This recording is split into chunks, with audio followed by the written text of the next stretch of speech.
6 months ago, Aunt Victoria bought a haunted doll museum. I never gave this fact much thought before today. Now I will live out the rest of my life in a place listed as lucky number 13 in the official guide to the most haunted places in America. Aunt Victoria said she's never seen anything to suggest the place actually is haunted by spirits of the dead. I guess that made me the next best thing. Wren Farrow, phantom teenager. I was a ghost with a pulse, touched by death, and yet here I was, still breathing, stuck fast somewhere in between, waiting. Aunt Victoria's van hit another muddy pothole in the road, jarring my mind from its oh-so-pleasant musings. All my hastily packed boxes rattled ominously in the back. That couldn't be good for the violin.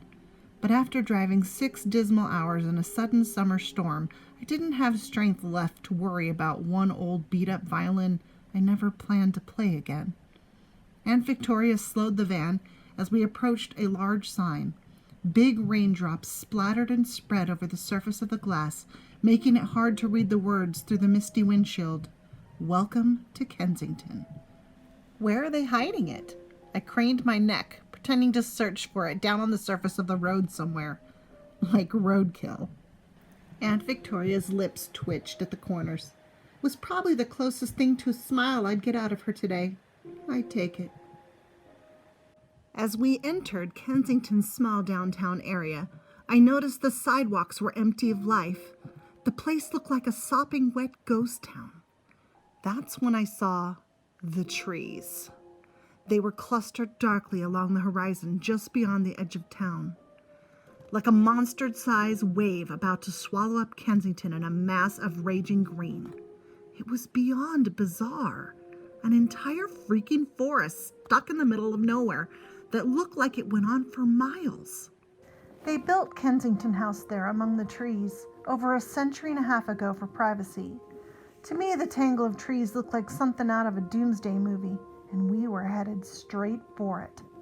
Or, more specifically, we were headed for the Margaret Kensington Doll Museum, my new home sweet home.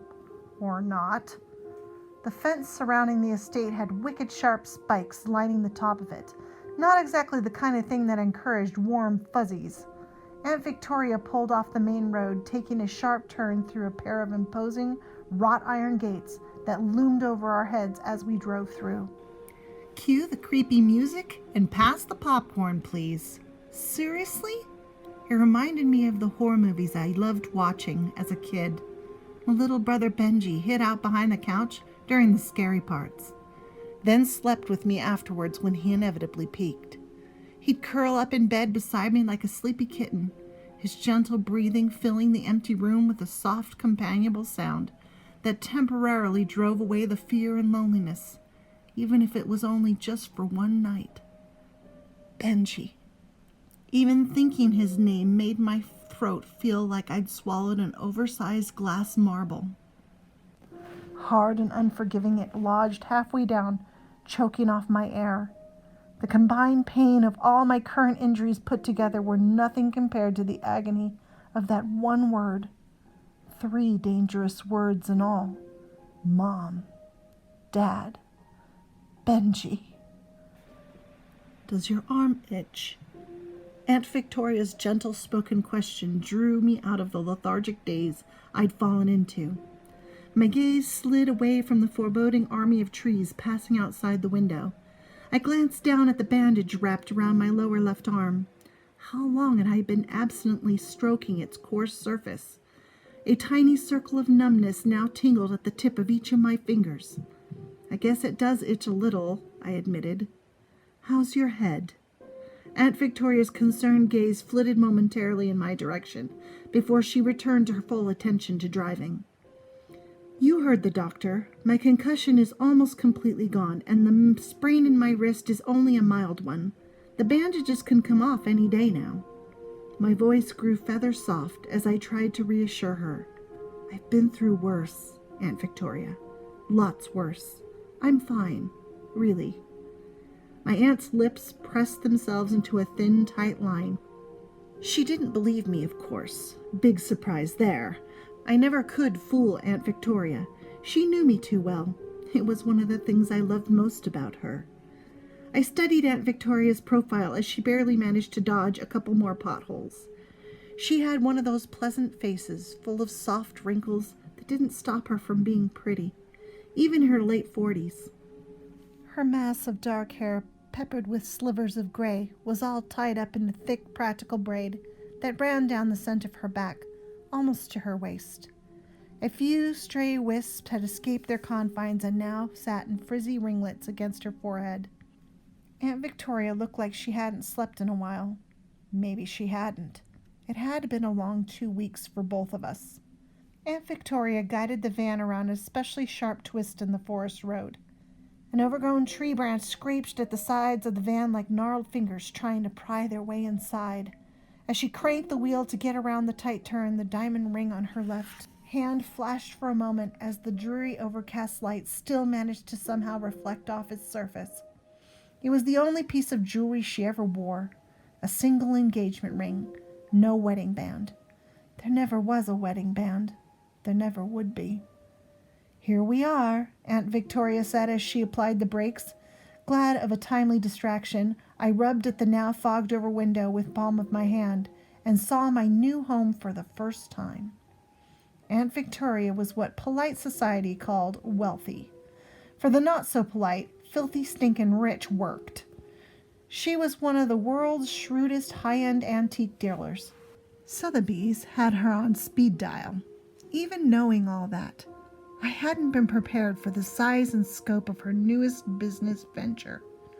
Looking at the splendid Victorian mansion through a misty gray curtain of rain, it reminded me of a great, majestic creature curled up fast asleep within a forest clearing.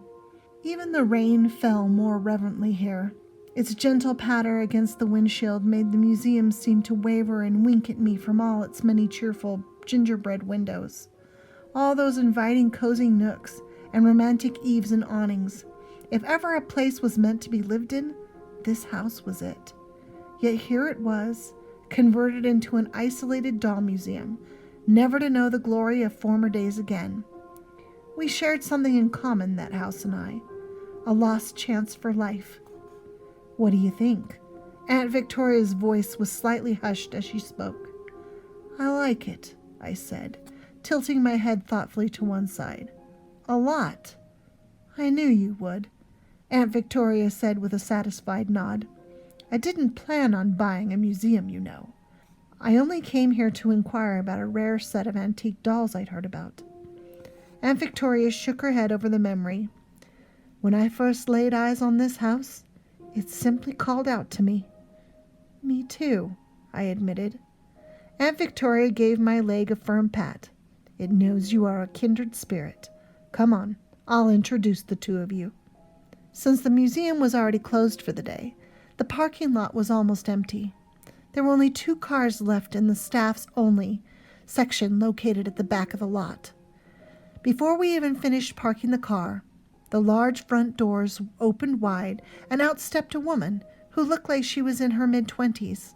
I studied her as she popped open an umbrella, waved to us from underneath it, and started confidently down the shiny wet steps to greet us. If you were to make a checklist for the most perfect businesswoman, this lady would be it. Tailored clothes, perfect posture, great figure, long black hair, deeply tanned skin, and devastatingly beautiful.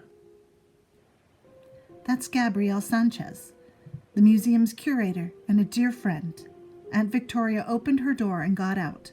The rain pattered into her hair and quickly spotted her coat with dark, round drops, which were absorbed into the bright red fabric, like some shadowy disease. I knew Aunt Victoria meant for me to follow her example, but I didn't. Weary down to the bone, all I wanted was to sit in the car and stay out of the cold rain as long as possible. As I rolled down the passenger window, a crack, the smell of clean, wet asphalt wafted into the car. We've been on the lookout for you all morning, Gabrielle said, holding out her umbrella to cover Aunt Victoria, as they met in front of the car. I noticed that Gabrielle was now getting wet herself, but continued to hold the umbrella over Aunt Victoria anyway, because that was what a true friend did. Not that I would know anything about that. Friends, I mean. "How have things been?" Aunt Victoria asked. "Did Mr. Evans finally deliver the dolls while I was away?" This last bit managed to snag a small corner of my interest. What dolls were they talking about? And who was Mr. Evans? Gabrielle shifted the umbrella to her left hand so she could gesture helplessly with her right. "I've called Mr. Evans several times and left messages, but he hasn't returned any of them." Dragging a mule for a mile by the ears would be easier than getting that man to part with those dolls, Aunt Victoria said. "He's holding out as long as possible." Aunt Victoria finally noticed me still in the car. Squinting through the watery windshield, she patted the hood of the van briefly with her hand, making small splashes in the puddles collecting there. "Gabrielle, let me introduce to you my niece, Wren." Both women looked expectantly in my direction. With a resigned sigh, I unbuckled my seatbelt and slowly gathered myself to get out of the car. My body felt strangely sluggish and clumsy as I placed my feet on the wet pavement. I took my first step and staggered. Not getting a decent night's sleep for 2 weeks will do that to you, among other things. Aunt Victoria instinctively put out a hand toward me, but didn't run forward to help. She patiently waited for me to steady myself. That was the one good thing about my aunt. She never babied me. I blinked rainwater out of my eyes and slowly moved to Aunt Victoria's side. She pulled me gently in with her right arm, gathering me under the protection of Gabrielle's umbrella. I didn't usually allow anyone to hug me in public that way. I didn't want people to get the impression I was weak. Aunt Victoria was the one exception to the rule, especially now. "So you're Wren," Gabrielle said with a friendly smile. "Victoria brags about you and your brother all the time." An awkward silence followed as Gabrielle realized what she just said. Aunt Victoria must have felt me tense right up because she quickly changed the subject. "Gabrielle picked out a beautiful room for you on the 2nd floor," she said. I never imagined I'd live in a museum. I didn't intend for those words to come out sounding grouchy, but they did. I could just imagine the mental assessment of me going on in Gabrielle's head. A moody teenager with 2 short, curly, strawberry blonde hair, hazel eyes, and a black hoodie with baggy jeans. Angry at the world, a complete basket case. Wasn't any of those things, of course. My problem was I didn't know how to let people know it. "No one plans to live in a museum," Gabrielle said in that horrible sympathetic tone everyone used on me these days. "Once you start school and meet a lot of new friends, it won't be long before Kensington will begin to feel just like it did back home." I stared at Gabrielle in heavy silence. Start school? Friends like back home? I began to wonder exactly how much of my situation Aunt Victoria chose to tell this woman. If Gabrielle didn't already know, I wasn't about to be the one to break it to her. The longer my silence stretched out, the tighter Gabrielle's smile got. If she didn't let up soon, she'd be twitching in a moment. I didn't know what to say to stop the inevitable. Every topic of conversation that came to mind was a minefield I didn't want to set foot in. "Wren, why don't you take your things to the house and get out of the rain? I'll be in to show you round in a moment." It was Aunt Victoria to the rescue again. I shot her what I hoped was a grateful look. The 2 women watched me open the back of the van in awkward silence. I passed over the violin, flinging my duffel bag over one shoulder. I splashed up the impressive cobblestone path towards the museum's main entrance. Gabrielle and Aunt Victoria stayed under the umbrella, watching me go. I know it must have made me look lazy, carrying only one bag, but I wasn't sure I had the inner strength to carry anymore. I paused on the porch to read the unsteady hand-carved message cut deep into the upper frame of the front doors. The words were weathered and had obviously been there a long time. "It is never too late for hope." kind of lousy message was that?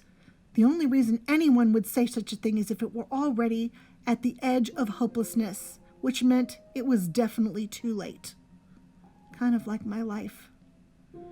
Gabrielle must have thought I was far enough away that I couldn't hear her over the gentle patter of the rain. "How is she doing?" she said, dropping the professional facade. There was only sincere concern in her hushed voice now. Aunt Victoria gave a long, weary sigh. "Truthfully, I'm not sure. She's putting up a front, trying to pretend everything's going to be fine for my sake. I haven't seen her cry even once since the accident." She hadn't seen me because I didn't want her to. I was good at crying without making a sound. I'd had lots of practice. "Was it a nice funeral?" Gabrielle asked. I didn't want to hear any more. Redistributing my bag's weight on my shoulder, I lurched up the front stairs and entered the brooding darkness of the museum without a backward glance.